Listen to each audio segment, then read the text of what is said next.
On August 12, 2022, noted author Salman Rushdie was stabbed multiple times as he was about to deliver a talk at the Chautauqua Institute in Chautauqua, New York. Popular in the 19th and 20th centuries, Chautauquas had declined in popularity over the years, although they are still held throughout the United States. Join us today for a discussion with the KHS Research Fellow, who has written an article about a Black Chautauqua that was held in Owensboro, Kentucky, as we delve into the local history of Chautauquas with Kentucky Chronicles. Kentucky Chronicles is inspired by the work of researchers from across the world who have conducted research at the Kentucky Historical Society, or who have contributed to the scholarly journal, the Register of the Kentucky Historical Society, which has been published continuously since 1903. Hi, I'm Daniel J. Burge, the host of Kentucky Chronicles, a podcast of the Kentucky Historical Society. I'm the associate editor of the Register of the Kentucky Historical Society, and I also coordinate our Research Fellows program, which brings in researchers from across the world to conduct research in the rich archival holdings of the Kentucky Historical Society. Dr. Cynthia Patterson is an associate professor of English at the University of South Florida. She holds a Ph.D. in cultural studies from George Mason University. In 2010, she published Art for the Middle Classes, America's Illustrated Magazines of the 1840s, with the University Press of Mississippi.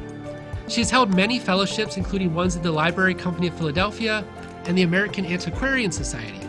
She is here today to talk with me about her current research, Owensboro and the Negro Chautauqua Movement, 1885 to 1925.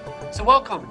We're excited to have you today. Well, it's great to be here. So I grew up outside of Washington, D.C., and I remember we used to go to Chautauquas, and there were a couple that we went to. I remember attending as a teenager one where there was on the War of 1812, and it was really exciting. But for some of our listeners who might not be familiar with a Chautauqua, can you give us a little background, what it is, what we're talking about, sort of the premise for this whole research project? Sure. And you know, Daniel, it's very interesting that you have a childhood memory of attending a Chautauqua event, because I also have a childhood memory of Chautauqua. So I'll get to the importance of the event in a minute. I'll tell you this story. I grew up in a small town in southern Ohio, and 2 towns over in Franklin, Ohio, was a Chautauqua grounds on the banks of the Little Miami River. And this was said to be the largest Chautauqua in Ohio. Evidently, its first manager was a Methodist minister from my hometown, and this Chautauqua opened in 1896. It changed locations and ownership over the years, and evidently it was called the Miami Valley Chautauqua, was the last privately owned and governed community in Ohio. It was considered a separate community. And so I remember as a young child in the 1960s attending a family reunion on the Chautauqua grounds, although whether one of my kinsfolk owned property there, I can't tell you.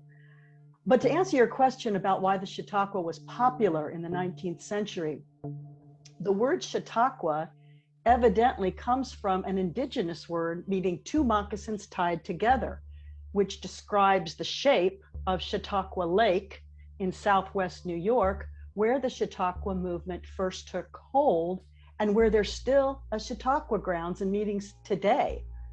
In fact, at the original Chautauqua Institution, which was in the news recently, that's where Salman Rushdie, when he was about to speak, was stabbed on stage. He was there to speak to the Chautauqua Institution.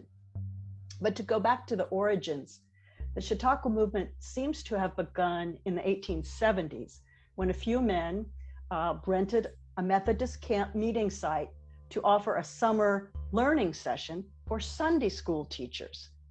And this was an exclusively white activity at this time in our nation's history, when cultural events were almost completely segregated. So the movement grew in a couple different directions recognized by historians. The establishment of permanent Chautauqua grounds in larger towns and cities, such as you may have experienced and I did as a child, and then the development of primarily regional tent Chautauqua events that could move from one smaller city or town to the next. These were efforts to spread education and religious training widely to working and middle-class white folks who might not have the opportunity or the means to attain a college education. This movement also resulted in the establishment of a correspondence course known as the Chautauqua Literary and Scientific Circle, as well as numerous publications. Some of them were local and some of them were more national in scope.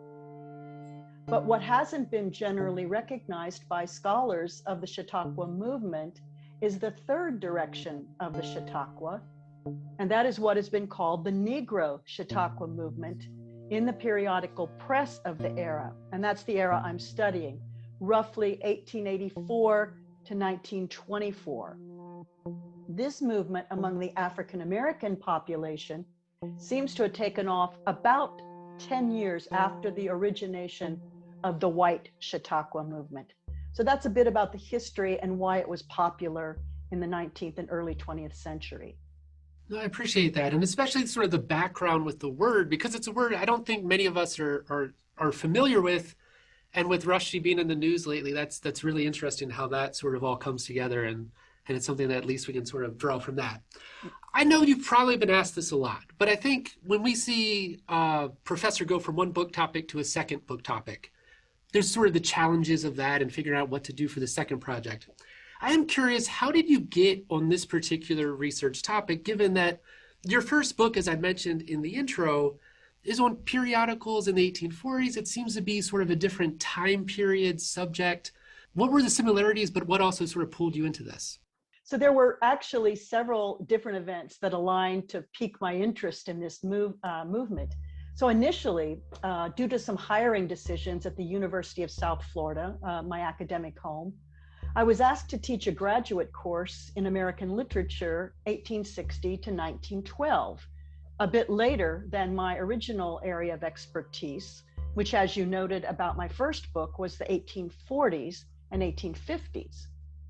Well, at the same time, I was co-editing the journal American Periodicals, which is the leading journal in my area of expertise, which focuses on American newspapers, magazines, and broadsides as sites of the construction of American culture. Well, it happened that the journal's book editor, Dr. Eric Gardner, published an acclaimed book on the Christian Recorder, which is the newspaper of the African Methodist Episcopal denomination. It was published out of Philadelphia. And Eric's book focused largely on the male editors and writers of the denomination's newspaper, and it focused mainly on the Civil War period. So right after this is happening, my husband, who is a minister in the United Church of Christ, had accepted a position at a church in North Dayton, Ohio, a 20-minute drive from Wilberforce University, which is the flagship university of the AME denomination.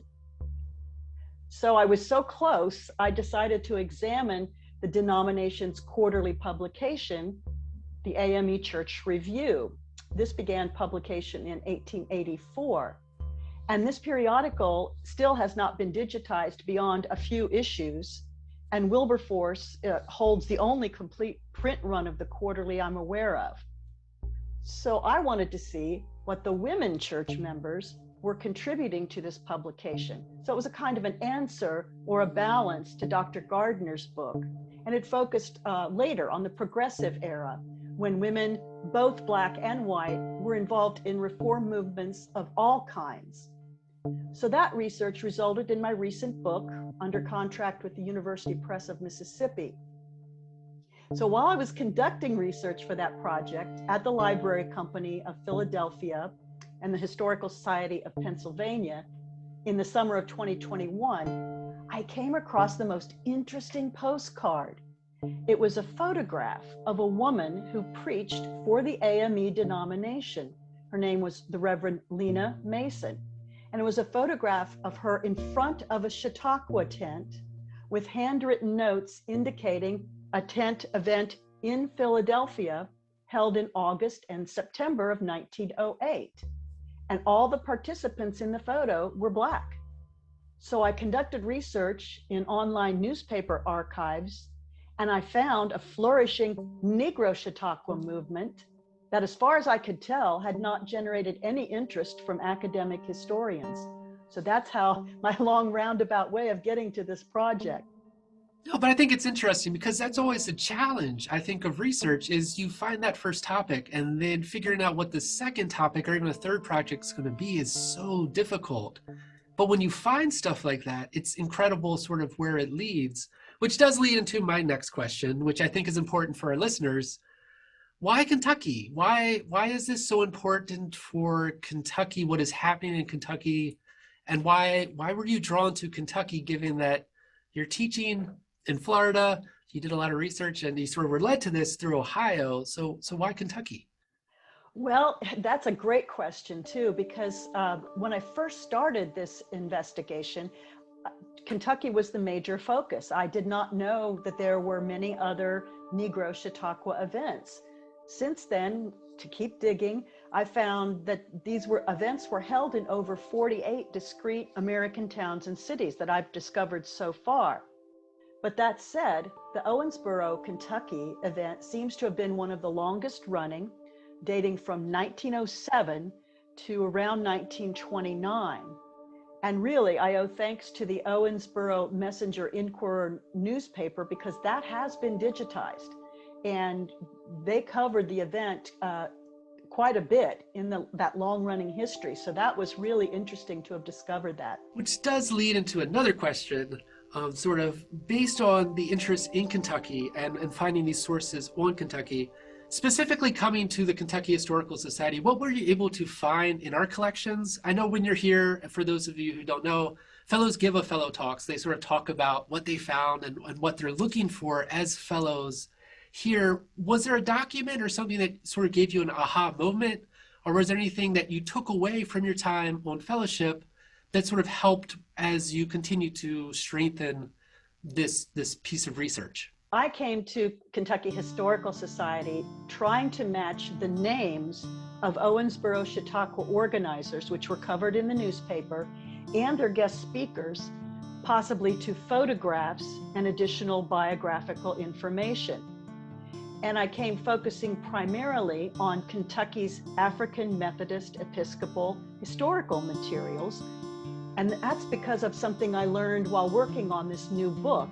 And that was that in 1905, 2 years before the Owensboro Chautauqua, the West Kentucky Conference of the AME Church was held in Owensboro. So my hypothesis was that somehow this event had been the impetus for initiating the Owensboro Chautauqua 2 years later in 1907.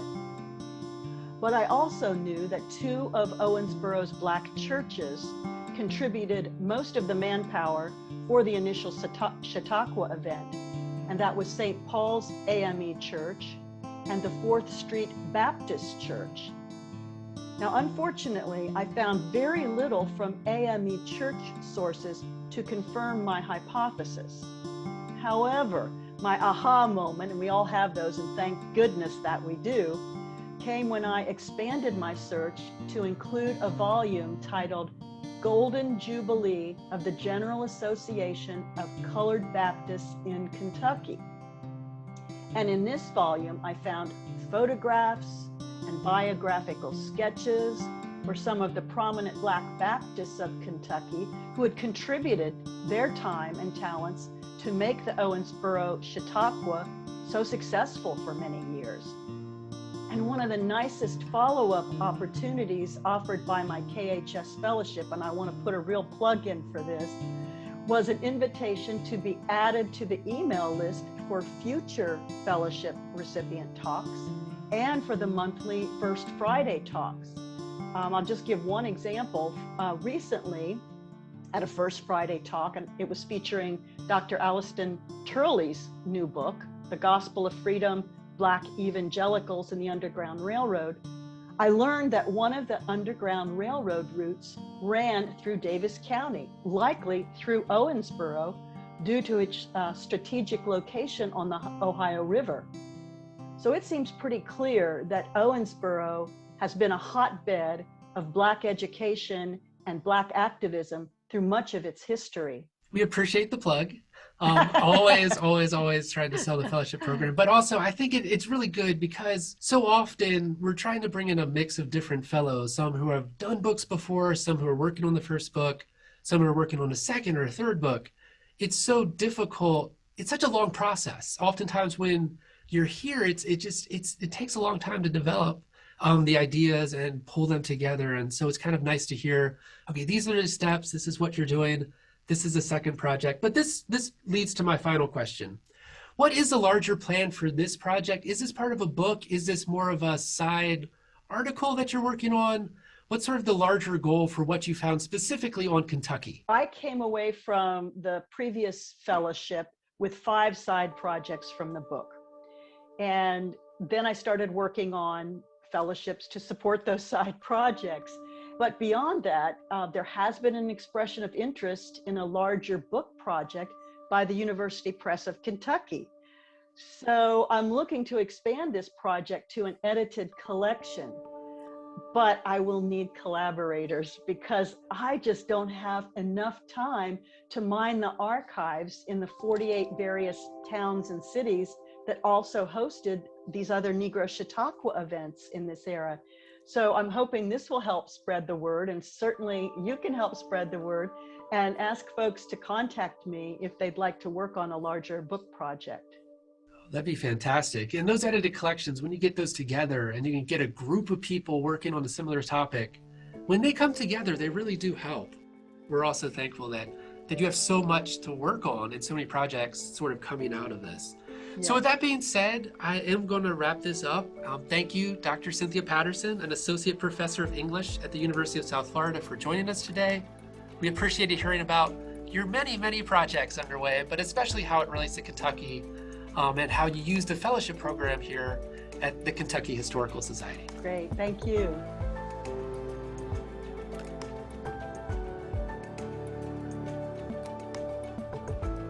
Chautauquas were intended to provide educational opportunities outside of the traditional classroom setting, but they were also often quite fun.